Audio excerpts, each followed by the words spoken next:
Kui triệt chiến là ông chị tới lúc cục tàu hay cái lúc cục máy rồi anh như là in pa hi hun đang at ha thokin ông em ông em hun đang ông ấy rồi là hiện ông trên đó sao phải nó thua con ole tun la ya na long tak tak te alo ông chị là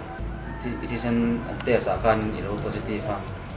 hi nang ma pon i fiat thiam ringa